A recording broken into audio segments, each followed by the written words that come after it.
Thermodynamics क्या होती है, इसमें कौन कौन सी टर्म्स फ्रिक्वेंटली इस्तेमाल होती हैं और उन टर्म्स का मीनिंग क्या होता है। नमस्ते, मेरा नाम मनदीप दलाल है और इस लेक्चर में हम इन्हीं प्रश्नों के उत्तर खोजने की कोशिश करेंगे।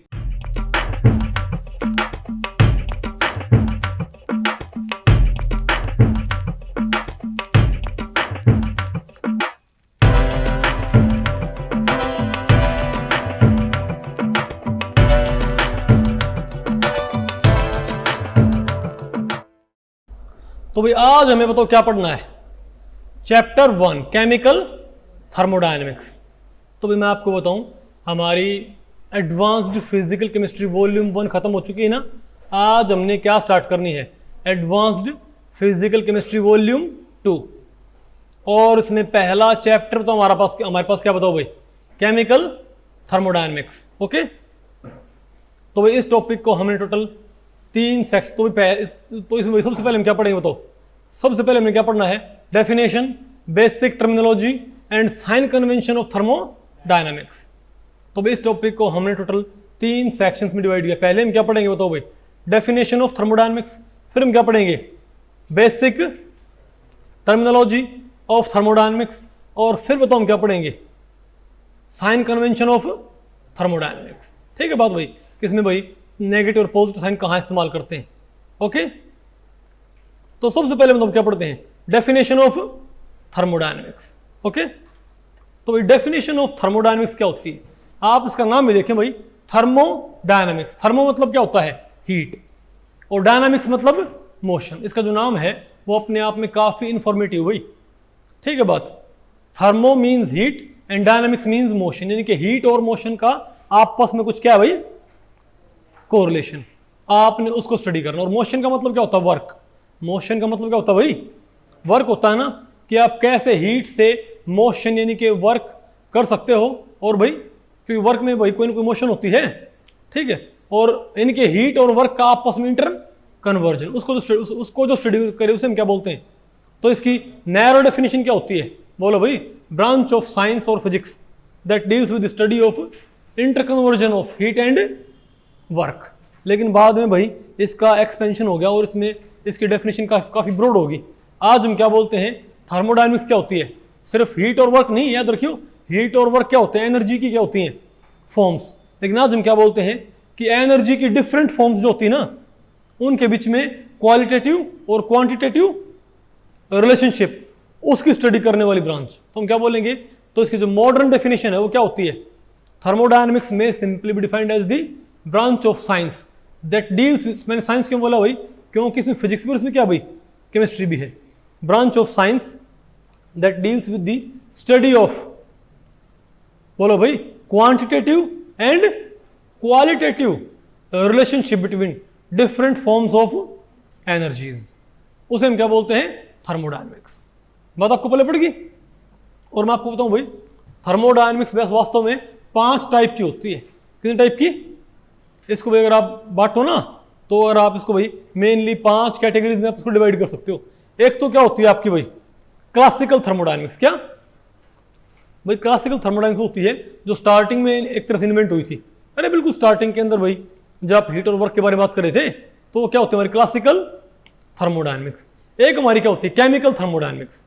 केमिकल थर्मोडायनेमिक्स में सिंपली क्या होता है, आप इसमें जो केमिकल चेंजेस हैं यानी केमिकल रिएक्शंस हैं, आप उनकी थर्मोडायनेमिक्स स्टडी करते हो। उसे हम क्या बोलते हैं, केमिकल, आप उसको आमतौर भाई थर्मोकेमिस्ट्री भी बोल देते हैं। क्या, थर्मोकेमिस्ट्री। तुम क्या बोलेंगे, एक तो हमारे पास कौन सी होगी, क्लासिकल थर्मोडायनेमिक्स। कौन सी है मेरे पास, केमिकल थर्मोडायनेमिक्स। लेकिन ध्यान रखियो भाई, केमिकल थर्मोडायनेमिक्स के लिए भी आपको पहले क्या पढ़नी पड़ती है, क्लासिकल थर्मोडायनेमिक्स। समझ गए बात। एक फिर आपकी होती है स्टैटिस्टिकल मैकेनिक्स या स्टैटिस्टिकल थर्मोडायनेमिक्स, इसको हम बोलते हैं क्या, स्टैटिस्टिकल थर्मोडायनेमिक्स। ओके, और उसके बाद आपकी होती है भाई एक, क्या बोलते हैं, इक्विलिब्रियम थर्मोडायनेमिक्स। ये बात आपको पहले पड़ी क्या, इक्विलिब्रियम थर्मोडायनेमिक्स। और एक आपकी फाइनली होती है नॉन इक्विलिब्रियम थर्मोडायनेमिक्स। क्या भाई, बोलो भाई, यानी कि इरिवर्सिबल थर्मोडायनेमिक्स। ये बात आपको पहले पड़ी क्या। तो इसमें से आपको बताऊं, आपके स्कोप में सिर्फ पहले 4 क्या होते हैं, पार्ट्स, यानी केमिकल थर्मोडायनेमिक्स, और भाई क्लासिकल थर्मोडायनेमिक्स, आपने नेट के लिए सिर्फ क्या पढ़ना है, classical thermodynamics, chemical thermodynamics, equilibrium thermodynamics और भाई स्टैटिस्टिकल थर्मोडायनेमिक्स। ठीक है, आपने जो भाई नॉन इक्विलिब्रियम थर्मोडायनेमिक्स वो आपने नहीं पढ़नी है। ओके, हालांकि भाई मतलब वो थोड़ा बहुत आपका उसमें एमएससी में आता है, एमएससी में आता है, लेकिन भाई इतना नहीं आता। बात आपको पहले पड़ गई भाई, लेकिन प्राइमरीली आपने ये पढ़ना होता है। अब यहाँ पर जो मैं बोलता हूँ ना केमिकल थर्मोडायनेमिक्स, भाई क्योंकि हमने क्या पढ़ना है, केमिकल एस्पेक्ट्स थर्मोडायनेमिक्स के, तो यहाँ पर मैं आपको बताऊँ क्या पढ़ूँगा, सिर्फ एक तो क्लासिकल थर्मोडायनेमिक्स प्लस क्या पढ़ाएंगे आपको भाई, थर्मोकेमिस्ट्री। यानी कि भाई क्योंकि केमिकल थर्मोडायनेमिक्स पढ़ने के लिए आपको जरूरी क्या पड़ता है, तो ये जो हमारा टॉपिक है, ये जो हमारा चैप्टर है, दो एक तरह से मैटर कवर करेगा। कौन कौन से, classical thermodynamics and chemical thermodynamics. इसका नाम मैंने सिंपली क्या बोला है, केमिकल थर्मोडायनेमिक्स, लेकिन भाई इसका ये कवर क्या करेगा आपका, क्लासिकल और केमिकल। और जो आपकी क्या होती है बताओ भाई, और जो आपकी भाई थर्मोडायनेमिक्स कौन सी होती है बताओ भाई, इक्विलिब्रियम। कौन सी, उसको हम बताओ कहां पढ़ लेते हैं, केमिकल एंड फेज इक्विलिब्रियम में। बात आपको पहले पड़ गई भाई, तो उसका नाम हमने ये रखा है कि भाई इक्विलिब्रियम थर्मोडायनेमिक्स, लेकिन है वो भी क्या, थर्मोडायनेमिक्स। वो हम बताओ कहां पढ़ लेते हैं, बात आपको पहले पढ़ रही है। और भाई स्टैटिस्टिकल थर्मोडायनेमिक्स, उसका हमने अलग से चैप्टर बना रखा है, इजंट इट। तो देखा जाए तो भाई ऑलमोस्ट, यानी कि भाई और नेट में भी जो क्या लिखा हुआ है केमिकल थर्मोडायनेमिक्स, वो सिर्फ किसको लिखा हुआ बताओ भाई, बोलो भाई, क्लासिकल थर्मोडायनेमिक्स को। आ गई नहीं आपको भाई, नहीं आ गया आपको, तो याद रखिएगा आगे आप जो क्या पढ़ोगे, केमिकल इक्विलिब्रियम, वो भी क्या होता है वास्तव में, थर्मोडायनेमिक्स ही होती है वो, इजंट इट। और भाई मैं अगर आप इसको एक्सपेंड करोगे तो इलेक्ट्रोकेमिस्ट्री भी क्या होती है एक तरह से, थर्मोडायनेमिक्स। क्यों, क्योंकि वहां पर आप इलेक्ट्रिकल एनर्जी और केमिकल एनर्जी के इंटरकन्वर्जन को आपस में स्टडी करते हो भाई। नहीं बात आपको पहले पड़ी क्या, लेकिन भाई इतनी वाइड ब्रांच है कि आप इसको एक सिंगल टर्म में समाहित नहीं कर सकते। ठीक है, तो अलग उनको फिर अलग उनको नाम दे दिया गया है, इलेक्ट्रोकेमिस्ट्री फलाना ढिमकाना। नहीं आ गया आपको, ठीक है। तो भाई लेकिन डेफिनेशन आपको पहले पड़ गई क्यों, तो क्या होती है डेफिनेशन, बोलो भाई, जो एनर्जी की डिफरेंट फॉर्म्स की क्वालिटेटिव और क्वांटिटेटिव रिलेशनशिप, उसकी स्टडी करी, उसे हम क्या बोलते हैं, थर्मोडायनेमिक्स। ठीक है, और मैं आपको बताऊं भाई थर्मोडायनेमिक्स में 4 लॉज होते हैं, एक होता है जीरोथ लॉ, एक होता है फर्स्ट लॉ, एक होता है सेकंड लॉ, क्या होता है थर्ड लॉ। पहले कौन सा आया था, थर्ड लॉ, सॉरी पहले आया था first law of thermodynamics, zeroth law of thermodynamics बाद में आया था फर्स्ट लॉ के, लेकिन वो भाई बहुत इंपॉर्टेंट है, तो उसको बिल्कुल शुरुआत में बोलते हैं उसकी इंपॉर्टेंस की वजह से, क्योंकि उससे पहले उसको यूज करना पड़ता है आपको, नहीं है आपको। तो हमने मेनली यहाँ पर क्या पढ़ना है, तो यहाँ पर जब मैं बोल रहा हूँ कि हम क्या पढ़ रहे हैं थर्मोडायनेमिक्स, तो हम प्राइमरीली क्या पढ़ेंगे, हम 4 लॉज है ना, बोलो फर्स्ट लॉ, सेकंड लॉ और थर्ड लॉ, और भाई जीरोथ लॉ ऑफ थर्मोडायनेमिक्स हमने वो पढ़ना है, और उनकी जो कॉन्सिक्वेंसेज है, उनका जो एप्लीकेशन है नेचर को एक्सप्लेन करने में, हमने वो सारा कुछ पढ़ना है। बात आपको पहले पड़ गई कि डेफिनेशन ऑफ थर्मोडायनेमिक्स क्या होती है कि नहीं है आपको, अब बताओ भाई। लेकिन जब आप कोई भी चीज पढ़ते हो भाई, तो वहां पर कुछ टर्म्स होती हैं जो फ्रिक्वेंटली इस्तेमाल होती हैं, आपको उन टर्म्स का मीनिंग मालूम होना चाहिए।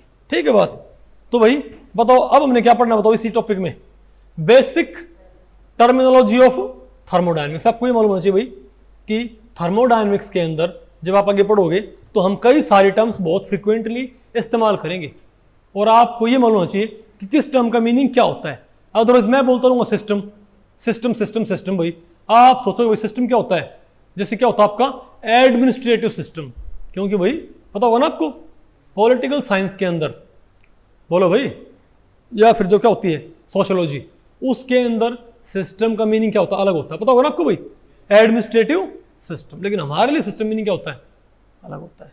बात आपको पहले पड़ेगी, तो आपको पता होना चाहिए भाई कि यहाँ पर जो अलग अलग टर्म्स होती हैं उनका मीनिंग क्या होता है, समझ गए बात। तो यहाँ पर हम आपको बताएंगे भाई कि कौन कौन सी टर्म इस्तेमाल होती है फ्रिक्वेंटली यहाँ पर, बेसिक टर्म्स, सारे टर्म्स नहीं, बेसिक, और उनका मीनिंग क्या होता है। पहले भाई तो क्या होगा, सिस्टम एंड सराउंडिंग। तो पहले हम देखते हैं सिस्टम क्या होता है और सराउंडिंग क्या होती है। Part of the universe under observation, बोलो भाई, ब्रह्मांड के जिस हिस्से को आप स्टडी कर रहे हो वो क्या है आपका, सिस्टम, बोलो भाई। And remaining portion of this universe is called as surrounding. यानी भाई ब्रह्मांड में अगर मान लिया आप सिर्फ एक कप चाय को स्टडी कर रहे हो तो एक कप चाय तो क्या है, सिस्टम। उसके अलावा भाई पूरा यूनिवर्स क्या बताओ भाई, सराउंडिंग। बात आपको पहले पड़ गई भाई। तो part of the universe under observation, isn't it. मान लिया आप एक केतली में पानी उबाल रहे हो तो केतली तो क्या है, सिस्टम। उसके अलावा सारी दुनिया क्या बताओ भाई, सराउंडिंग। आप एक तरह से दुनिया को नहीं है दो हिस्सों में बांट देते हो, सराउंडिंग एंड सिस्टम। आसान की मुश्किल भाई है। लेकिन जो सिस्टम होते हैं, सराउंडिंग तो भाई एक तरह की होती है खैर, लेकिन जो सिस्टम होते हैं वो फिर तीन तरह के होते हैं। तो भाई एक होता है हमारा ओपन सिस्टम। क्या होता है, ओपन सिस्टम। अब ये ओपन सिस्टम क्या होता है, अगर कोई सिस्टम सराउंडिंग से हीट भी यानी कि एनर्जी भी और मैटर दोनों ही एक्सचेंज कर सकते हैं, क्या बोलते हैं, ओपन सिस्टम। इसका सबसे बड़ी टिपिकल एग्जांपल कौन सा बताओ भाई, एक चाय का कप। क्योंकि भाई चाय कप होता है, ठीक है। तो आपको पता भाई अगर आप एक चाय के कप को ऐसे रख देते हो तो कुछ समय के बाद वो ठंडा हो जाएगा, है ना। क्यों भाई, क्योंकि उसमें से हीट लगातार कहाँ ट्रांसफर हो रही है, सराउंडिंग के अंदर, इजंट इट। और साथ में भाई उसमें चाय भी कम हो रही है। ध्यान रखियो भाई, आपको चाय कैसे कम हो रही है, अरे भाई उसमें जो पानी है क्या वो उड़ने लग रहा है क्या, उसमें से क्या भाई वेपर नहीं निकलती क्या। तो आपको लगता है लेकिन थोड़ी चाय क्या होगी, आपको चाय क्या हो तो पानी कम हुआ है भाई, अरे है तो उसी का कंटेंट वो चाय का ही। तो चाय थोड़ी सी उसमें क्या हो जाती है, कम हो जाती है, पता होगा ना आपको इस चीज़ का। इसे हम क्या बोलते हैं, ओपन सिस्टम। यानी कि अगर कोई if a system can exchange energy as well as matter with surrounding it will be labelled as open system, ठीक है। बात जैसे भाई नहीं है, खोया निकालते हैं, खोआ वो कैसे निकालते हैं भाई, अरे दूध उसमें डाल के भाई एक कढ़ाई में उसको लगातार गर्म करते रहते हैं, पता होगा ना आपको। तो उसमें से लगातार क्या हो भाई, उसमें से हीट भी लगातार कढ़ाई में से कहाँ जाती रहती है, सराउंडिंग में, और उसमें से पानी उड़ता रहता है भाई। और पीछे बात आपको पहले पड़ गई भाई। तो शुरुआत में जितना उसमें भाई दूध लेते हैं, लास्ट में उसमें उतना दूध नहीं बचता, यानी कि मैटर वहाँ पर क्या हो रहा है, लगातार कम हो रहा है भाई। बात आपको पहले पड़ी, वो भी क्या हमारे पास एक, लेकिन चाय का कप भाई इसका सबसे टिपिकल एग्जाम्पल हम मानते हैं। आगे नहीं आपको ये क्या होता है आपके पास भाई, क्लोज्ड सिस्टम। क्या, अगर कोई सिस्टम सिर्फ और सिर्फ क्या एक्सचेंज कर पाए, एनर्जी, और मैटर एक्सचेंज ना कर पाए, इसे हम क्या बोलेंगे, क्लोज्ड सिस्टम। क्लोज्ड सिस्टम ये बताओ हम कैसे क्या करेंगे। एक चाय के कप के ऊपर आप बताओ भाई, अरे भाई चाय के कप के ऊपर भाई आप क्या रख दो, बताओ, एक कार्डबोर्ड रख दो भाई। अरे भाई एक ढक्कन रख दो इसके ऊपर, एक ढक्कन आपने रख दिया, ठीक है, एयर टाइट ढक्कन भाई। तो क्या होगा, अब इसमें चाय तो कम तो नहीं होगी भाई, पता होगा ना आपको। हालांकि चाय आपने इसके ऊपर भाई इसमें से वेपर उड़े तो ही, लेकिन उस पर टकरा के वापस क्या बन जाएगी, पानी, पता होगा ना। और वापस कहाँ गिर जाएगी भाई, इसी के अंदर। मतलब चाय भाई इस सिस्टम को, सॉरी अब चाय सिस्टम से बाहर नहीं निकल पा रही है, इजंट इट। लेकिन भाई इसके बावजूद ये चाय का कप ठंडा हो जाएगा कुछ समय के बाद। क्यों, क्योंकि इससे हीट फिर भी कहाँ ट्रांसफर हो रही है, सराउंडिंग के अंदर। तो ये बताओ क्या हमारे पास, इसको हम क्या बोलेंगे, क्लोज्ड सिस्टम, इजंट इट। अब बताओ हमारे पास क्या होता है भाई, एक हमारे पास क्या होता है, आइसोलेटेड सिस्टम। अगर कोई सिस्टम भाई ना तो एनर्जी और ना ही मैटर, कुछ भी एक्सचेंज ना कर पाए, उसे हम क्या बोलेंगे, आइसोलेटेड सिस्टम। भाई इनको हासिल करना में बहुत मुश्किल होता है जो हम बनाते हैं। ये क्या, चाय अगर किसी में कहाँ है, एक थर्मस के अंदर, क्या भाई, अरे भाई बताओ थर्मस आते थे पहले, थर्मस क्या होता भाई बताओ, उसको हम थर्मोस बोलते थे, पता होगा ना आपको भाई, थर्मस को थर्मोस। उसमें क्या होता है, उसमें आपने गर्म चाय डाली तो गर्म रहेगी भाई, ठंडी चाय डाली ठंडी रहेगी, पता होगा ना आपको भाई। उसे हम क्या बोलते हैं, थर्मस, ठीक है। उसमें भाई उसमें एक इंसुलेशन होती है, उसमें एयर टाइट ढक्कन तो होता ही होता है, लेकिन उसमें जहां पर जो कंटेनर होता है उसके अंदर, उसके बाहर एक इंसुलेशन होती है, पता होगा ना। जैसे हीट भाई, हालांकि वो परफेक्टली आइसोलेटेड नहीं होता, लेकिन आपको आइडिया आ गया ना भाई कि क्या होता है आइसोलेटेड सिस्टम। बोलो भाई, ना तो उसमें चाय कम हो और ना ही चाय उसमें क्या हो, ठंडी हो, तो क्या हमारा आइसोलेटेड सिस्टम। आ गया आपको ये। अब बताओ क्या हमारे पास भाई, एक होता है state of system and state variable.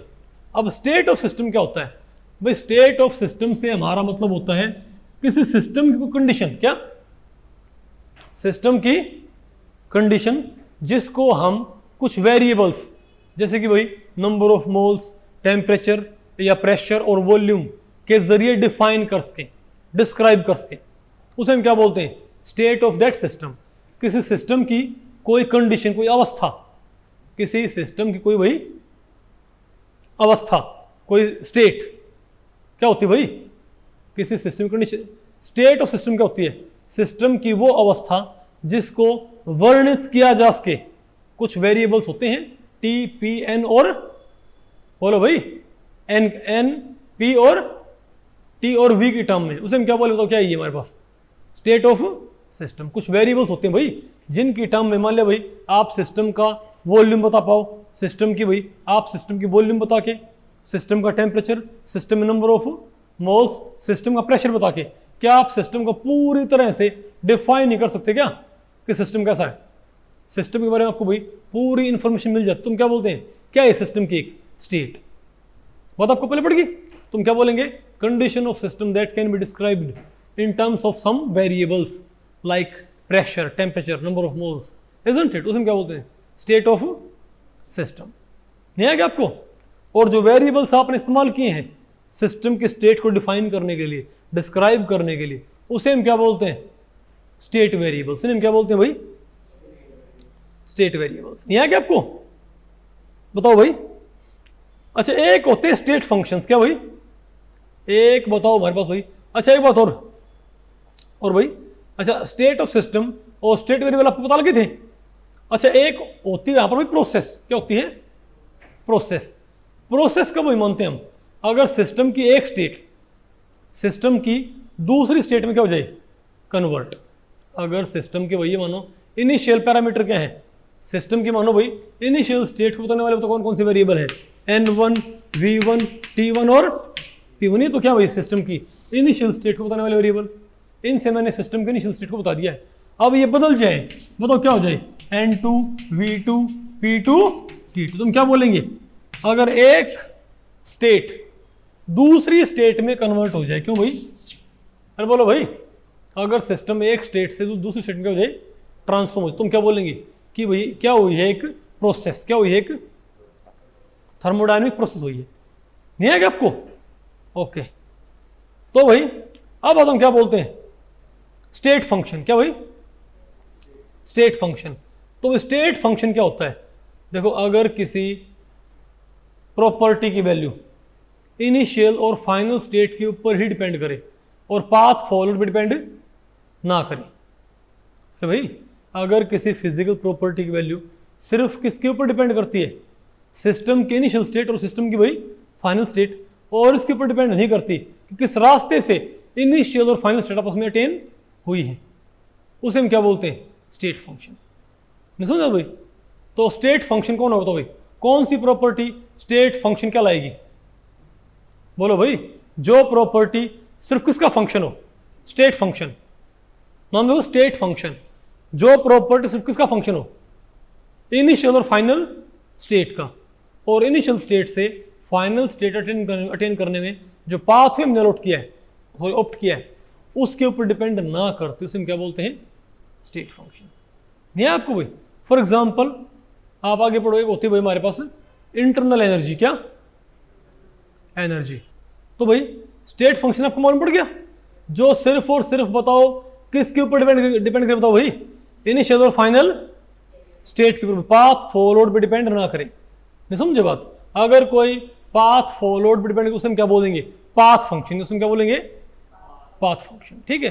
For example अगर हम बात करें ना वर्क की, किसकी भाई, वर्क और हीट, इनको इंप्रूव आगे करेंगे, लेकिन जो वर्क होता है इनिशियल स्टेट से फाइनल स्टेट को अटेन करने में जो पाथ हम फॉलो करते हैं, उस पाथ के ऊपर कौन डिपेंड करता बताओ भाई, वर्क भी और हीट भी। तो ये दोनों क्या है पाथ फंक्शन। दूसरी तरफ हमारे पास क्या है, जो temperature change, internal energy change, बोलो भाई इंथैल्पी चेंज, ये सब प्रॉपर्टी, इंट्रोपी चेंज, ये प्रॉपर्टी सिर्फ किसके ऊपर डिपेंड करती हैं, इनिशियल और फाइनल स्टेट के ऊपर। ये भाई पाथ फॉलोड पे डिपेंड नहीं करती। तो इन्हें बताओ हम क्या बोलेंगे, बोलो भाई पाथ, सॉरी स्टेट फंक्शन। तो ये क्या हो गया मेरे पास पाथ फंक्शन और change in internal energy, change in enthalpy, ये बताओ क्या हमारे पास सब स्टेट फंक्शंस आए नहीं आपको वही, अरे बोलो ठीक है। अब बताओ क्या हमारे पास macroscopic systems and macroscopic properties. अब बताओ मैक्रोस्कोपिक सिस्टम्स क्या होते हैं। मैक्रोस्कोपिक सिस्टम्स क्या होते हैं कि भाई अगर किसी सिस्टम के अंदर लार्ज नंबर ऑफ पार्टिकल्स, उसे हम क्या बोलेंगे, मैक्रोस्कोपिक सिस्टम। और उस मैक्रोस्कोपिक सिस्टम से एसोसिएटेड जो प्रॉपर्टीज उसे हम क्या बोलते हैं, मैक्रोस्कोपिक प्रॉपर्टीज। जैसे आपके पास एक गिलास पानी हो, क्या हमारे पास एक मैक्रोस्कोपिक सिस्टम। अब उसका जो उसकी क्या हीट कैपेसिटी है, या उसकी क्या है इंटरनल एनर्जी है, या उसका जो क्या है बोलो भाई टेम्परेचर है, ये सब बताओ क्या हमारे पास मैक्रोस्कोपिक प्रॉपर्टीज है भाई। जो लार्ज अमाउंट ऑफ सब्सटेंस साथ क्या है एसोसिएटेड, वो क्या होती है हमारे पास मैक्रोस्कोपिक प्रॉपर्टीज। आगे नहीं आपको डेंसिटी है, वॉल्यूम है, नहीं आपको विस्कोसिटी है या रिफ्रैक्टिव इंडेक्स है, ये सब क्या हमारे पास मैक्रोस्कोपिक प्रॉपर्टीज। तो मैं आपको बताऊं भाई मैक्रोस्कोपिक प्रॉपर्टीज फिर दो तरह की होती हैं। अच्छा वो तो ध्यान रखियो, जो मैक्रोस्कोपिक सिस्टम होते हैं, आप जो क्लासिकल थर्मोडायनामिक्स होती है उसमें आप क्या पढ़ते हो मैक्रोस्कोपिक सिस्टम, यानी आप यहां पर भाई लार्ज नंबर ऑफ पार्टिकल्स की प्रॉपर्टीज कैलकुलेट करते हो भाई, इजंट इट। एक साथ आप भाई कलेक्शन ऑफ पार्टिकल्स, अरबों खरबों खरबों अरबों खरबों पार्टिकल्स की आप प्रॉपर्टीज एक बार में निकालते हो, चाहे उनकी इंथैल्पी है, चाहे उनकी इंटरनल एनर्जी है। समझ गए बात। लेकिन अगर आप भाई एक पार्टिकल की, लेकिन अगर आप एक पार्टिकल के जरिए, अगर आप भाई एक सिस्टम के अंदर बहुत सारे पार्टिकल, क्या हमारा मैक्रोस्कोपिक सिस्टम है भाई, इजंट इट। तो उसमें एक पार्टिकल की प्रॉपर्टीज के जरिए पूरे सिस्टम की प्रॉपर्टीज निकालनी, मैक्रोस्कोपिक सिस्टम की प्रॉपर्टी निकालनी, उसे हम क्या बोलते हैं, वो सारी कहां पर आती है आपकी स्टैटिस्टिकल मैकेनिक्स या स्टैटिस्टिकल थर्मोडायनेमिक्स। जब आप यहां पर अगर आपको क्या निकालनी है इंथैल्पी, तो आप लार्ज नंबर ऑफ पार्टिकल्स की इंथैल्पी एक साथ निकालते हो भाई, नहीं समझे बात। लेकिन वहां पर क्या करना पड़ेगा, आपने एटम्स की प्रॉपर्टीज देखते हुए और आपने इंथैल्पी प्रिडिक्ट करनी पड़ेगी कि इसके अगर बहुत सारे पार्टिकल्स हों तो उनकी इंथैल्पी क्या होगी। वो हमारी क्या होती है स्टैटिस्टिकल थर्मोडायनेमिक्स या स्टैटिस्टिकल मैकेनिक्स। यानी आप बहुत सारे पार्टिकल्स की इंथैल्पी है, इंट्रोपी है, इंटरनल एनर्जी है, एक साथ निकालते हो। ये प्रॉपर्टी आपको आगे बताएं क्या होती है। अगर आप लार्ज नंबर ऑफ पार्टिकल्स की थर्मोडायनेमिक प्रॉपर्टीज निकालते हो तो उसे हम क्या बोलते हैं क्लासिकल थर्मोडायनेमिक्स। बोलो भाई मैक्रोस्कोपिक प्रॉपर्टीज। लेकिन अगर आप मैक्रोस्कोपिक प्रॉपर्टीज निकालते हो लार्ज नंबर ऑफ पार्टिकल्स की, वो उस सिस्टम को बनाने वाले जो इंडिविजुअल पार्टिकल्स हैं उनकी प्रॉपर्टीज के जरिए निकालते हो किस तरीके से, उसे हम क्या बोलते हैं स्टैटिस्टिकल थर्मोडायनेमिक्स। नहीं है आपको भाई, आप वहां पर एक एक पार्टिकल को स्टडी करते हो कि एक पार्टिकल के पास भाई इतनी क्या है इंटरनल एनर्जी। मान लो भाई एक पार्टिकल के पास इतनी क्या है इंटरनल एनर्जी, तो 1 मोल ऑफ पार्टिकल्स के पास कितनी आएगी, कुछ आपको आइडिया हो भाई, नहीं समझे बात। यानी अगर आप थर्मोडायनेमिक्स कहां स्टडी करते हो माइक्रोस्कोपिक लेवल पे, कहां पर भाई यानी एटॉमिक लेवल पे, तो वही क्या होती है हमारी स्टैटिस्टिकल थर्मोडायनेमिक्स। नहीं है क्या आपको। और आप भाई उसको मैक्रोस्कोपिक लेवल पर स्टडी करते हो उसे हम क्या बोलते हैं क्लासिकल थर्मोडायनेमिक्स। आगे आपको तो भाई ये हमारा इसमें चैप्टर भी है स्टैटिस्टिकल थर्मोडायनेमिक्स के नाम से। आगे नहीं आपको ये ओके ठीक है, बात आपको पहले पड़ी भाई। तो मैं आपको बताऊं जो मैक्रोस्कोपिक प्रॉपर्टीज हैं उनको आप दो कैटेगरीज में डिवाइड कर सकते हो। एक क्या होती हैं एक्सटेंसिव प्रॉपर्टीज, एक क्या होती हैं इंटेंसिव प्रॉपर्टीज। अब भाई एक्सटेंसिव प्रॉपर्टीज क्या होती हैं, अगर कोई फिजिकल प्रॉपर्टी, अगर कोई थर्मोडायनेमिक प्रॉपर्टी सिर्फ किसके ऊपर डिपेंड करे, किसके ऊपर डिपेंड करे अमाउंट ऑफ सब्सटेंस के ऊपर, उसे हम क्या बोलेंगे एक्सटेंसिव प्रॉपर्टी। अगर कोई अमाउंट के ऊपर डिपेंड करती है तो फॉर एग्जांपल अगर मैं कहूं मास, क्या भाई बताओ मास एक एक्सटेंसिव प्रॉपर्टी है। मैंने कैसे क्लेम किया भाई, मैं कैसे क्लेम कर सकता हूं कि मास एक एक्सटेंसिव प्रॉपर्टी है। हाउ बोलो भाई, क्योंकि मास भाई अगर आपने ज्यादा अमाउंट ले ली किसी मटेरियल की तो उसका मास क्या हो जाएगा बढ़ जाएगा, आपने अमाउंट कम कर दी मास क्या हो जाएगा कम हो जाएगा भाई। तो ज्यादा अमाउंट ज्यादा मास, कम अमाउंट भाई कम मास। तो मास क्या डेफिनेटली एक extensive property, isn't it. For example मैं कहूं वॉल्यूम भी क्या हमारे पास एक, बोलो भाई एक्सटेंसिव प्रॉपर्टी। लेकिन टेम्परेचर क्या है एक्सटेंसिव प्रॉपर्टी नहीं भाई। क्यों? आपके पास एक क्या बोलते हैं, एक कप चाय है भाई, अरे भाई ये अगर मान लिया ऐसा, मान लिया किसी भी शादी में कोई कॉफ़ी मशीन लगी हुई है तो उसमें तो कॉफ़ी भरी हुई है पूरी, तो ये नहीं होगा कि आप थोड़ी कॉफ़ी लोगे भाई तो ठंडी मिलेगी, आप उसमें थोड़ी कॉफ़ी निकालो भाई। हाँ, हालांकि ये बात ज़रूर है कि थोड़ी कॉफ़ी निकाल के उसको फूंक मार मार के आप जल्दी ठंडी कर लेते हो बात आपको पहले पड़ गई भाई। लेकिन भाई जो उसमें सारी कॉफ़ी का टेम्परेचर है वही क्या होता है, थोड़ी सी कॉफ़ी का टेम्परेचर। तो टेम्परेचर क्या बताऊँ मेरे पास, एक एक्सटेंसिव प्रॉपर्टी ये क्या होती है, इंटेंसिव। इंटेंसिव क्या होती है, जो कि नेचर के ऊपर डिपेंड करे। नहीं समझे बात भाई? तो बताओ भाई, मास है, वॉल्यूम है, या हीट कैपेसिटी। हीट कैपेसिटी क्या होती है, 1 डिग्री सेल्सियस तापमान बढ़ाने में जो हीट लगती है क्या बोलते हैं, हीट कैपेसिटी।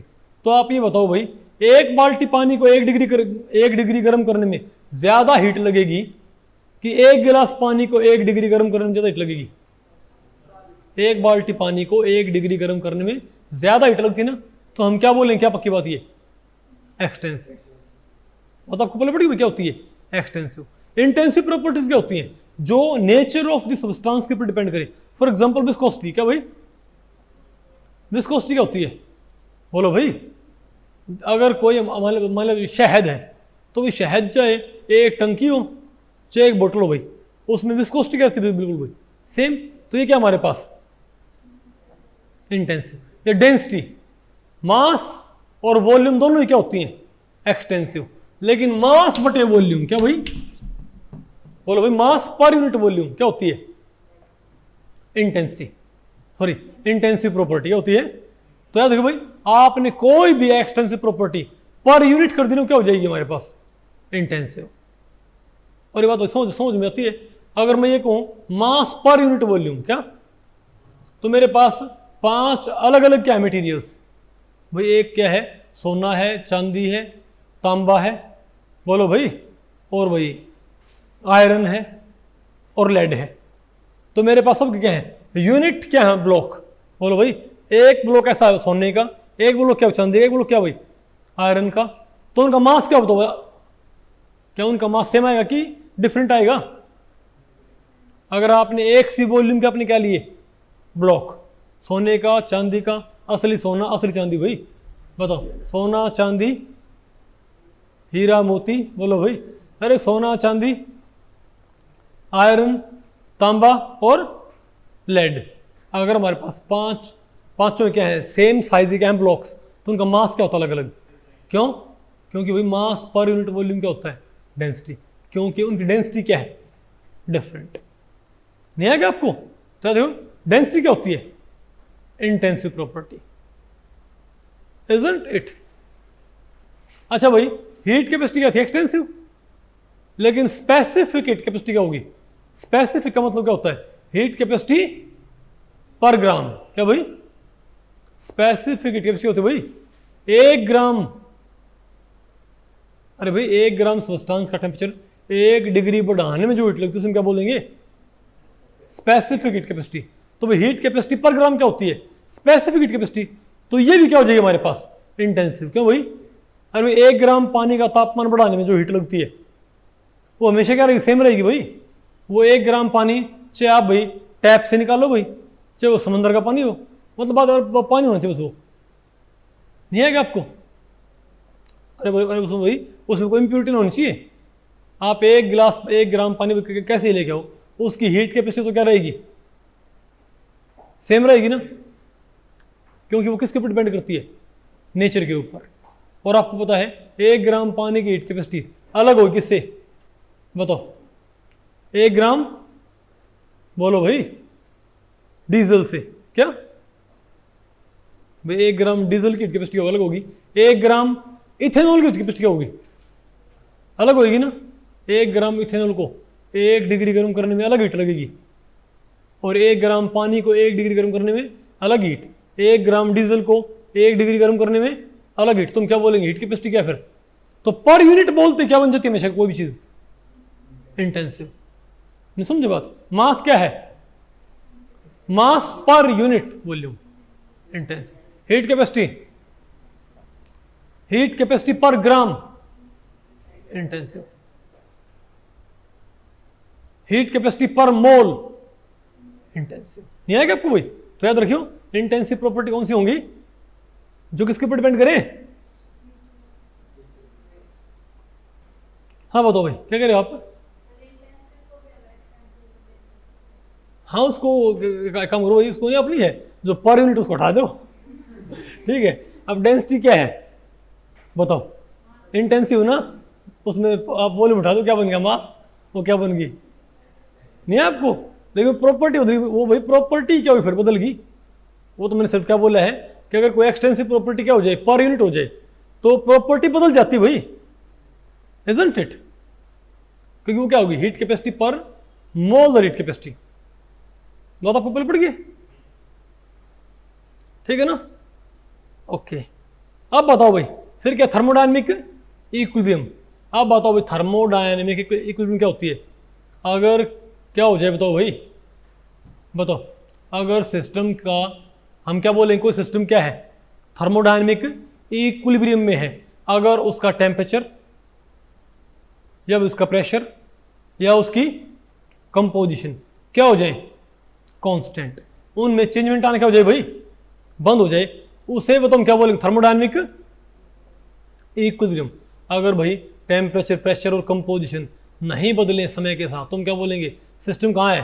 थर्मोडायनेमिक इक्विलिब्रियम के अंदर। अब बताओ भाई इसके तीन टाइप की होती है। क्या होती है? Mechanical equilibrium. इसका मतलब क्या होता है भाई? अगर प्रेशर क्या है? सेम। अरे भाई हम क्या बोलेंगे? सिस्टम के एक पार्ट के द्वारा सिस्टम के दूसरे पार्ट में कोई वर्क ना किया जा रहा हो, तुम क्या बोलेंगे? सिस्टम कहाँ है बताओ भाई? मैकेनिकल इक्विलिब्रियम के अंदर। एक क्या होता है? Thermal equilibrium. अगर सिस्टम के एक पार्ट से दूसरे पार्ट में कोई हीट फ्लो नहीं करे, तुम क्या बोलेंगे? सिस्टम किस में है? थर्मोडायनेमिक थर्मल इक्विलिब्रियम के अंदर। ठीक है, यानी temperature is constant through out the system. उसे तो हम क्या बोलेंगे? अरे तो क्या है? Chemical equilibrium. ये बताओ क्या होगी? अगर कंपोजिशन क्या है? Uniform through out the system, क्या बोलेंगे? बोलो भाई केमिकल इक्विलिब्रियम। अब बताओ क्या? Thermodynamic process. अब क्या होती है तो भाई? Thermodynamic process. थर्मोडायनेमिक प्रोसेस क्या होती है? अगर कोई सिस्टम की एक स्टेट दूसरी स्टेट में कन्वर्ट हो, जैसे हम क्या बोलेंगे कि हाँ भाई क्या हुई है यहाँ पर? थर्मोडायनेमिक प्रोसेस यहाँ पर हुई है। अगर वन स्टेट ऑफ सिस्टम दूसरी स्टेट ऑफ सिस्टम में कन्वर्ट हो जाए, यानी कि सिस्टम क्या करे भाई? अपनी स्टेट को बदल ले। और आपको पता ना स्टेट ऑफ सिस्टम क्या होती है? बोलो भाई condition of system that can be described using some variables like N, T, P and V. तुम क्या बोलते हैं? स्टेट ऑफ सिस्टम है। तो अगर कोई सिस्टम इनमें से कुछ भी बदल लेता है, एन, टी, पी या वी में से कुछ भी बदल लेगा, तो उसकी स्टेट क्या हो जाएगी? बदल जाएगी ना। अरे बोलो भाई, यानी कि एन, टी, पी या वी बदल देने से क्या हो जाएगा? हमारे पास क्या बन जाएगी? स्टेट ऑफ सिस्टम क्या होगी भाई? बदल जाएगी। बात आपको पहले पड़ गई? तो स्टेट ऑफ सिस्टम बदल जाना ही क्या होता है? Thermodynamic process. क्या भाई? तो सिस्टम का अपनी स्टेट को बदल लेना क्या कहलाता है? Thermodynamic process. ये भी क्या होते हैं हमारे पास? चार तरह की मेनली। तो कौन कौन सी है? क्या होती है? Isothermal process. कौन सी? Isothermal process. इसमें क्या होगा कि सिस्टम अपनी स्टेट को बदल लेगा, लेकिन इस चेंजमेंट के दौरान सिर्फ क्या कांस्टेंट रहेगा? टेम्परेचर। अगर सिस्टम अपनी स्टेट को बदल लेता है, बोलो भाई, अगर सिस्टम क्या करे बताओ भाई? अपनी स्टेट को बदल ले, लेकिन उसमें क्या कांस्टेंट रहे बताओ? टेम्परेचर। उसमें बताओ क्या रहे भाई? कांस्टेंट। यानी एन, टी, पी और वी होते हैं ना हमारे पास भाई।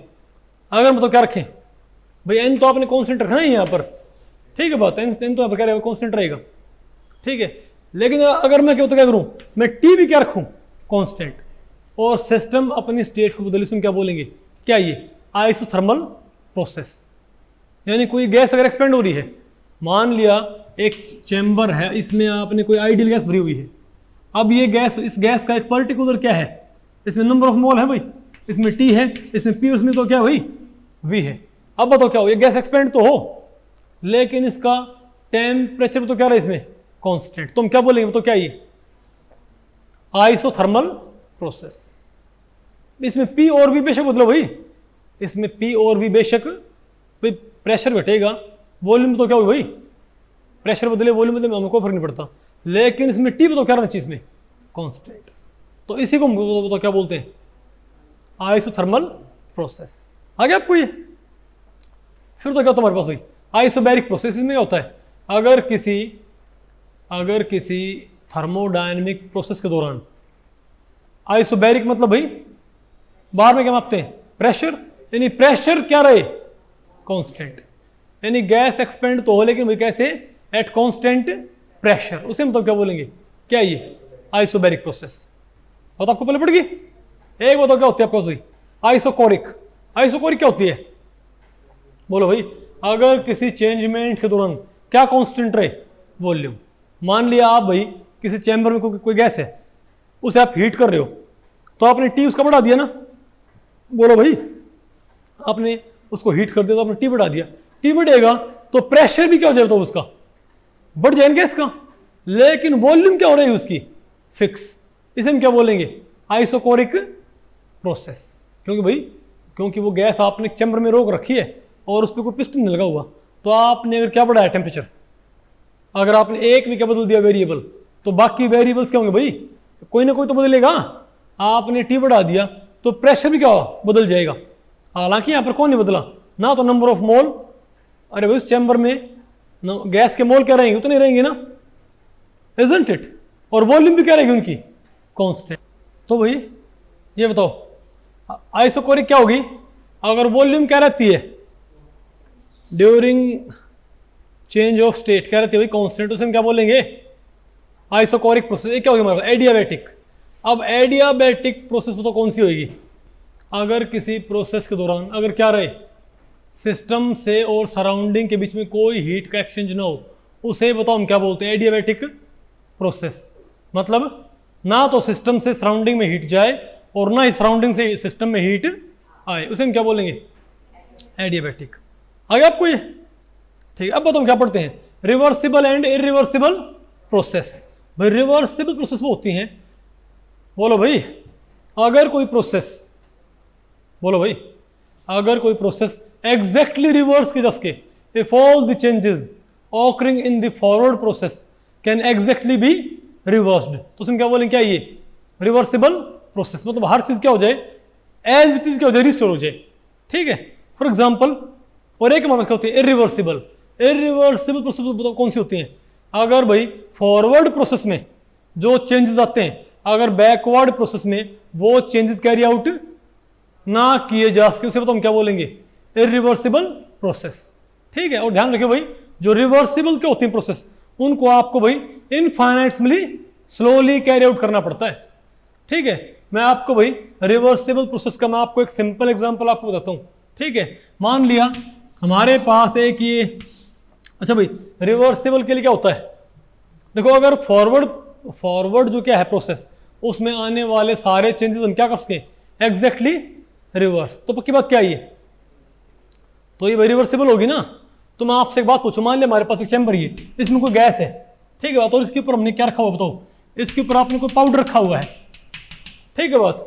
तो गैस का जो प्रेशर है बाहर वो कितना है 100, और ऊपर से पाउडर कितना कितना भाई वेट इसका, पाउडर भी ऊपर से कितना फोर्स लगा रहा है भाई, इस पाउडर का नीचे कितना प्रेशर है 100, इन दोनों ही क्या भाई बताओ 100 दोनों ही क्या भाई प्रेशर। तो बताओ पिस्टन कहाँ रहेगा, यहीं पर रहेगा ना, इजंट इट। बोलो भाई, अब अगर मैं काम करूं, अब अगर आप इसमें से जो पाउडर है, या मान आप ये इसको मान लो शुगर, मान लो क्या मान लो इसको भाई शुगर, अरे भाई बहुत सारे क्या है चीनी के दाने ही, अगर आप चीनी का आपने एक दाना उठाया तो ऊपर वाला जो प्रेशर है वो हल्का सा क्या हो जाएगा, बोलो भाई हल्का कम हो जाएगा ना, यानी जो पी एक्सटर्नल होगा क्या होगा, पी एक्सटर्नल, वो बताओ क्या हो जाएगा, बोलो भाई P external minus D P, मतलब हल्का क्या हो जाएगा, कम हो जाएगा नहीं, इजंट इट। तो गैस क्या हो हल्की ही एक्सपेंड हो जाएगी। अरे बोलो भाई, फिर आपने क्या बताओ, आपने फिर आपने चीनी का आपने एक दाना और उठा दिया, तो बताओ क्या फिर क्या होगा, फिर और भी क्या हो जाएगी हल्की सी, एक्सपेंड भी नहीं हुआ आपको पहले पड़ी। तो आप इसमें से चीनी का एक एक दाना उठाओ, उससे तो फिर क्या होगा ऑलमोस्ट, इससे क्या हो भाई इंटरनल प्रेशर मान लिया क्या है PINT, ये क्या है इंटरनल प्रेशर, बताओ भाई। और जैसे ही एक्सटर्नल प्रेशर क्या हो जाएगा, इंटरनल प्रेशर से कम हो जाएगा, तो गैस क्या करेगी, एक्सपेंड होना शुरू कर देगी भाई। तो आपने एकदम से इंटरनल एक्सटर्नल प्रेशर आपने एकदम से कम नहीं करना है, आपने थोड़ा सा आपने बिल्कुल थोड़ा सा क्या कर दिया, कम कर दिया। तो क्या होगा, गैस हल्की क्या हो जाएगी, एक्सपेंड हो जाएगी ना।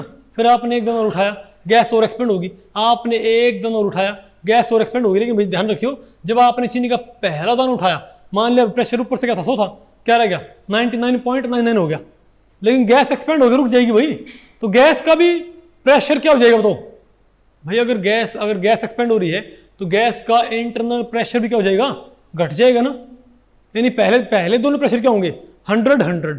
फिर आपने एक दाना उठाया, ऊपर क्या रह गया 99.99, नीचे क्या है इंटरनल क्या है 100। लेकिन जब गैस एक्सपेंड होगी थोड़ी सी और एक्सपेंड होगी रुक जाएगी, कब रुक जाएगी, जब गैस एक्सपेंड होगी तो गैस का इंटरनल प्रेशर क्या हो जाएगा, घट जाएगा ना। वो बताओ जब क्या हो जाएगा 99.99, तो फिर से क्या हो जाएगा, पिस्टन क्या हो जाएगा, फिक्स। नहीं बात आपको पहले पड़ी। फिर आपने एक दाना और उठाया, अब बताओ ऊपर वाला प्रेशर क्या हो गया 99.98 हो गया, और अंदर वाला प्रेशर क्या है 99.99। अब गैस फिर से क्या होगी, एक्सपेंड होगी, और अंदर का प्रेशर क्या हो जाएगा 99.98, फिर से क्या हो जाएगा, पिस्टन आगे रुक जाएगा। तो मैं सिर्फ कह रहा हूं कि जब आप ऐसे चीनी का एक एक दाना उठाते जाओ भाई, ठीक है, तो ऑलमोस्ट हमेशा क्या रहेगा, इंटरनल प्रेशर और आउटर प्रेशर ऑलमोस्ट क्या रहते हैं, हमेशा सेम रहते ना भैया।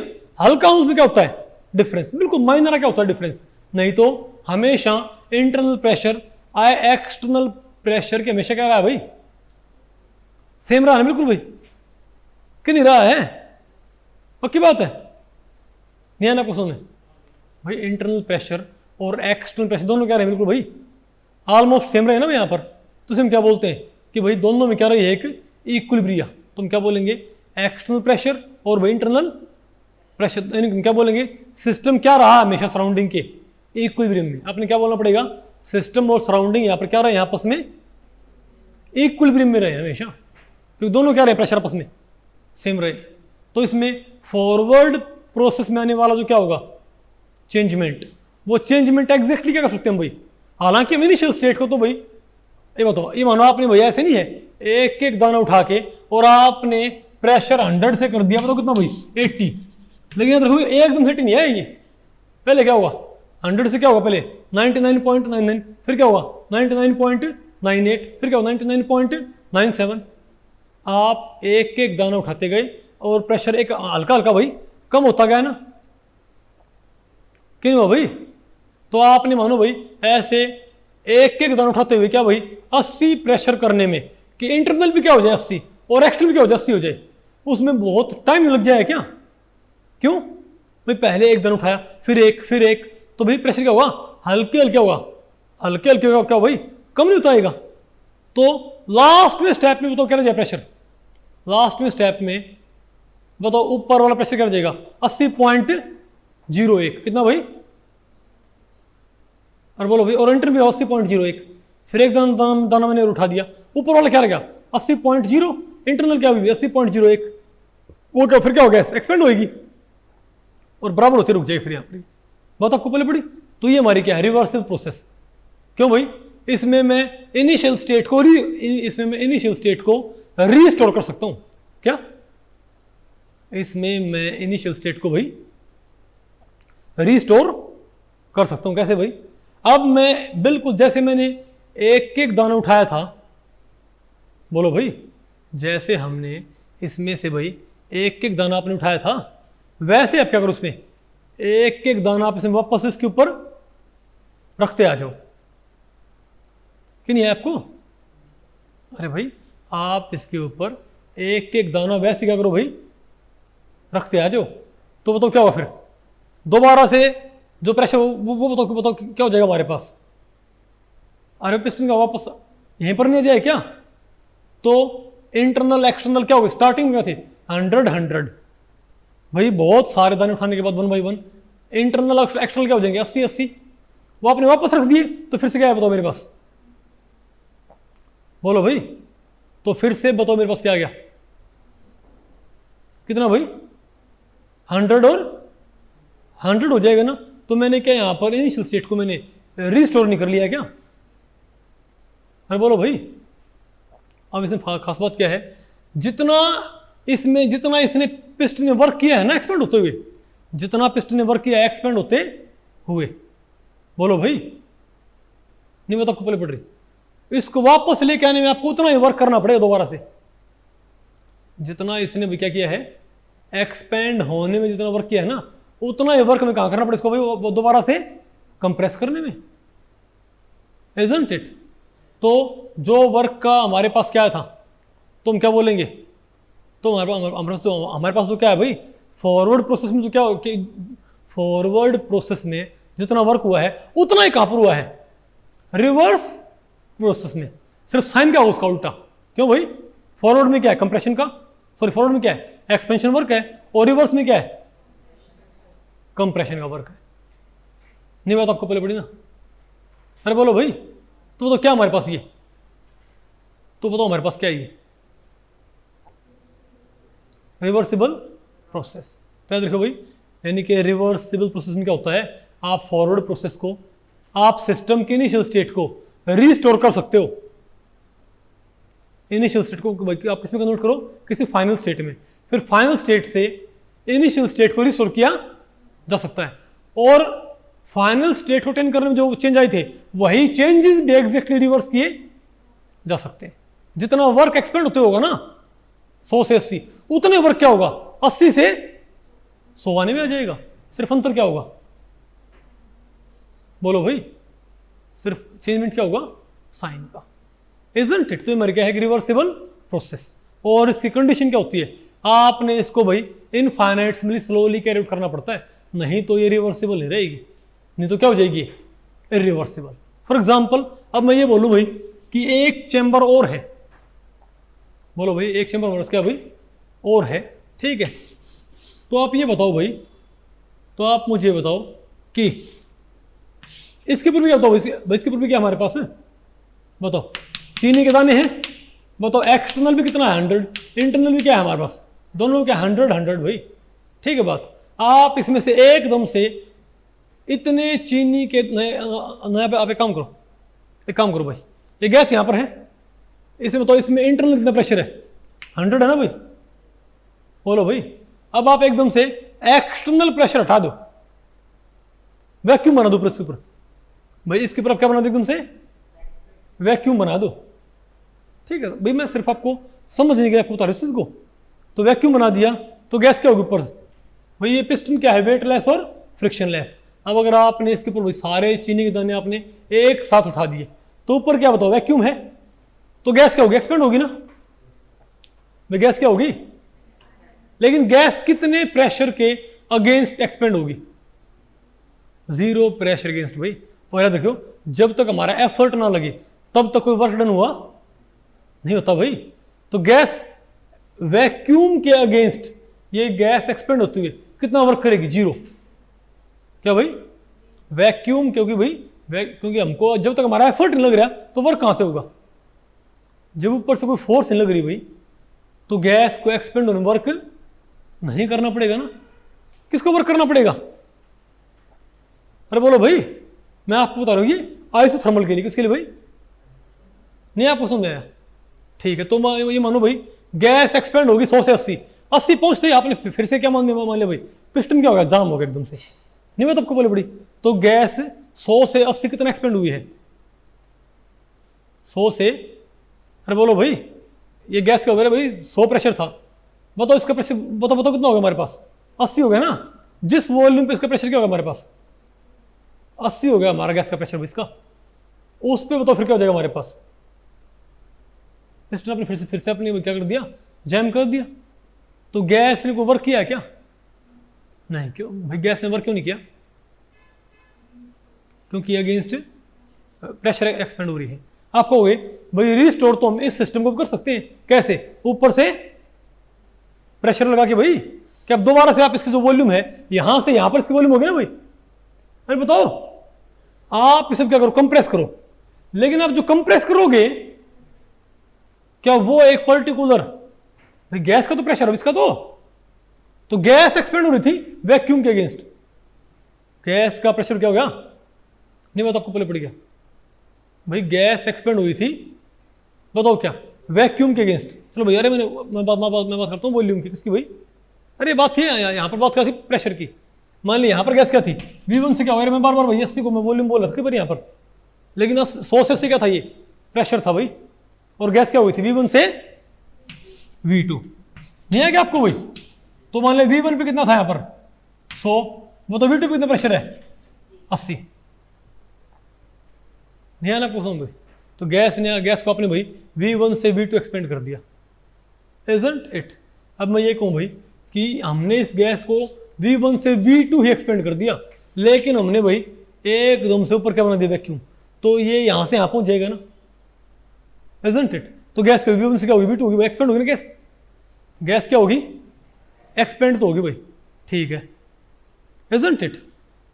लेकिन आप मुझे बताओ भाई, तो हमने वर्क कितना किया, 0 किया ना वर्क भाई हमने, क्योंकि हमारा कोई एफर्ट नहीं लग रहा भाई।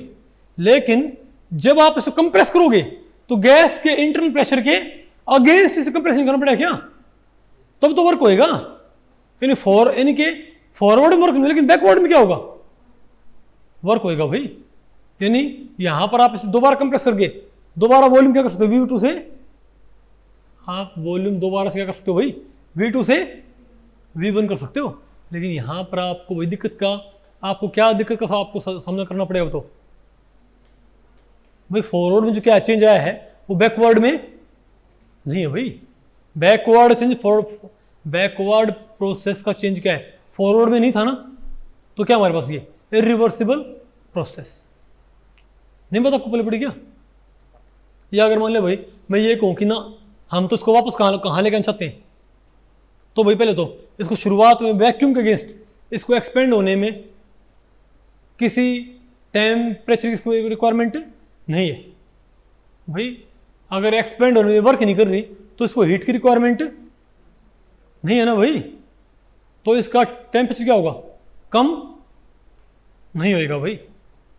नहीं बात आपको पहले पड़ी, अगर ये वर्क ही ना करे तो क्या होगा, इसका टेम्परेचर कम नहीं होएगा, नहीं समझे बात। लेकिन अगर आप इसको भाई कंप्रेस करना चाहो तो आपको इसको भाई क्या बोलते हैं, एक तरह से कूल नहीं करना पड़ेगा क्या इसको भाई, कि वापस क्या हो जाए हमारे पास ये, तो आपने जो हीट है वो कहां डंप करनी पड़ेगी, सराउंडिंग के अंदर। भाई गैस कंप्रेस कब हो गया तो उसके ऊपर वर्क किया जाए, या इसमें से हीट हम निकाल दे। नहीं बात आपको पहले पड़ी क्या, बस ये है कि फॉरवर्ड में नहीं आपको समझे, यानी फॉरवर्ड में जो क्या आते हैं चेंजमेंट, तो सिस्टम रिस्टोर करते हुए, सिस्टम को इनिशियल स्टेट में रिस्टोर करते हुए अगर वही चेंजेस आते हैं तो हम क्या बोलेंगे, वो तो क्या ये रिवर्सिबल प्रोसेस। लेकिन अगर मान लिया भाई फॉरवर्ड में जो क्या हैं चेंजेस, रिवर्स गियर में भाई उसको लेके आते प्रोसेस को, वो चेंजमेंट ना आए तो क्या हो जाएगा हमारे पास, रिवर्सिबल। और ऐसा कब होएगा, जब आपने भाई बताओ भाई अगर आपने इसको इनफाइनाइट में स्लोली कैरी आउट नहीं किया प्रोसेस को भाई, इसके अगेंस्ट वैक्यूम करते हुए ये एकदम से क्या होगी, एक्सपेंड। भाई ऊपर आपने क्या क्रिएट कर दिया, वैक्यूम। अगर आप चीनी का यहां पर एक एक दाना उठा रहे हो भाई, तो वॉल्यूम क्या होगी, आराम आराम से क्या हो रही है, एक्सपेंड, इजंट इट। बताओ भाई।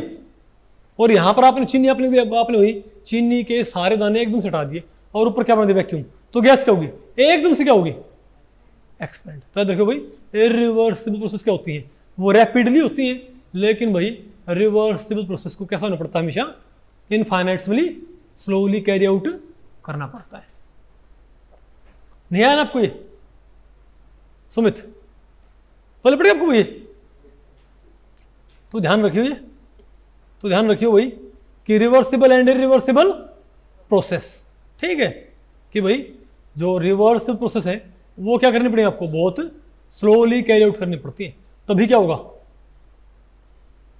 नहीं बात आपको पहले पड़ी क्या भाई, सिंपल सी बात है, अगर आप इसको उठाओगे भाई, अगर आप एक एक दाना उठाओगे तो जितना वर्क क्या होगा, V1 से V2 करने में क्या होगा, एक्सपेंड होगा ना। जितना वर्क का भैया गैस क्या करेगी, V1 से V2 होने में ये गैस जो वर्क करेगी उतना वर्क हमको करना पड़ेगा, इसको V2 से वापस V1 करने में।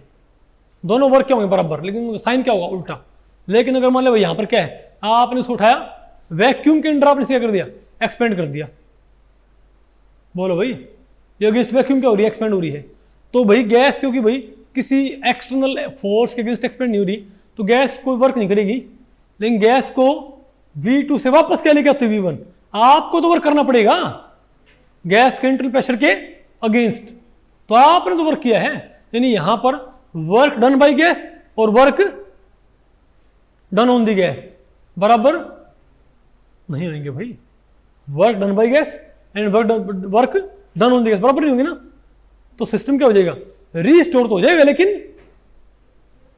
लेकिन सारे के सारे चेंजेस भी एग्जैक्टली रिवर्स नहीं हो पाएंगे। तो क्या होगा हमारे पास? ये इरिवर्सिबल प्रोसेस। बात आपको पहले पड़ गई। तो याद रखियो, रिवर्सिबल प्रोसेस को भी क्या करना पड़ता है? बहुत स्लोली, और इरिवर्सिबल को वो क्या होते हैं? वो रैपिडली होती है। तो कोई भी प्रोसेस अगर आप क्या करोगे रैपिडली, तो वो रिवर्सिबल हो ही नहीं सकती आपको। ओके, और बताओ भाई फिर क्या हमारे पास? Sign convention in thermodynamics.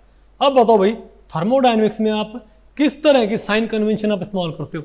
ठीक है भाई, देखो थर्मोडायनेमिक्स में क्या होता है, अगर कोई प्रॉपर्टी टुवर्ड सिस्टम हो, अगर किसी प्रॉपर्टी की डायरेक्शन क्या भाई? Towards system.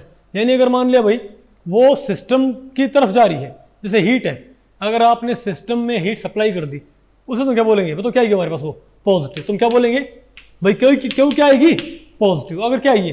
टुवर्ड सिस्टम, यानी सिस्टम हीट एब्जॉर्ब कर रहा है। लेकिन अगर सिस्टम भाई किसी थर्मोडायनेमिक प्रोसेस के दौरान अगर सिस्टम हीट क्या कर रहा हो? रिलीज, उसे तो हम क्या बोलेंगे? सिस्टम क्या है? तो बताओ हीट क्या है हमारे पास? Negative, isn't it? अगर वर्क आप कर रहे हो सिस्टम के ऊपर, अगर सिस्टम पे वर्क किया जा रहा है, तुम क्या बोलेंगे? तो W क्या है बताओ भाई? पॉजिटिव। अगर सिस्टम वर्क कर रहा है, तुम क्या बोलेंगे? बोलो भाई, नेगेटिव। यानी कोई भी प्रॉपर्टी जो टुवर्ड सिस्टम हो, क्या लेनी है आपने? With positive sign. अगर सिस्टम में हीट जा रही है, सिस्टम पे वर्क कर रहे हैं, बोलो भाई सिस्टम को नहीं आप पूछो भाई, बोलो भाई आप सिस्टम की इंटरनल एनर्जी बढ़ा रहे हो, यानी सिस्टम में इंटरनल एनर्जी की तरह से सप्लाई कर रहे हो भाई। आप सिस्टम की इंथैल्पी बढ़ा रहे हो, यानी सिस्टम में आप क्या सप्लाई कर रहे हो? इंथैल्पी। तो सब क्या आएंगी? पॉजिटिव। लेकिन अगर कोई प्रॉपर्टी जो सिस्टम से अवे हो, टुवर्ड्स सराउंडिंग हो, तो क्या लेनी है आपने? Negative. Work done by system, heat released by system, सब क्या होंगी? नेगेटिव। नहीं आया ना कोई? अरे बोलो भाई, अब बताओ which of the following is an extensive property? में से कौन सी प्रॉपर्टी एक्सटेंसिव प्रॉपर्टी होती है? Viscosity, internal energy, refractive index and molar heat capacity. बोलो भाई, एक्सटेंसिव पूछा है, हमको पता विस्कोसिटी क्या होती है भाई? नेचर ऑफ द सब्सटेंस के ऊपर डिपेंड करती है ना। रिफ्रैक्टिव इंडेक्स भी किसके ऊपर डिपेंड करता है? बोलो भाई, नेचर पे। मोलर हीट कैपेसिटी भाई, ये भी नेचर पे। लेकिन इंटरनल एनर्जी भाई, कोई भी एनर्जी होती है आपको पता है, ज्यादा अमाउंट तो ज्यादा इंटरनल एनर्जी, कम अमाउंट भाई इंटरनल एनर्जी होती है। इंटरनल एनर्जी होती क्या बताओ? Total energy stored with in this system, क्या होती है? Internal energy. तो भाई ये डिपेंड करती है अमाउंट के ऊपर। नहीं है क्या आपको? तो ये बताओ क्या हमारे पास एक्सटेंसिव प्रॉपर्टी कौन सा आंसर है मेरे पास? बी। ये भी इसको ठीक है ना बात? अरे बोलो भाई। तो भाई इस लेक्चर में इतना ही। अगर इस लेक्चर के बारे में आपके कुछ प्रश्न या सुझाव हैं तो आप मुझे नीचे कमेंट सेक्शन में पूछ सकते हैं, मैं उनके उत्तर देने की पूरी कोशिश करूंगा। तो भी ठीक है, मिलते हैं अगले लेक्चर में, तब तक के लिए नमस्ते।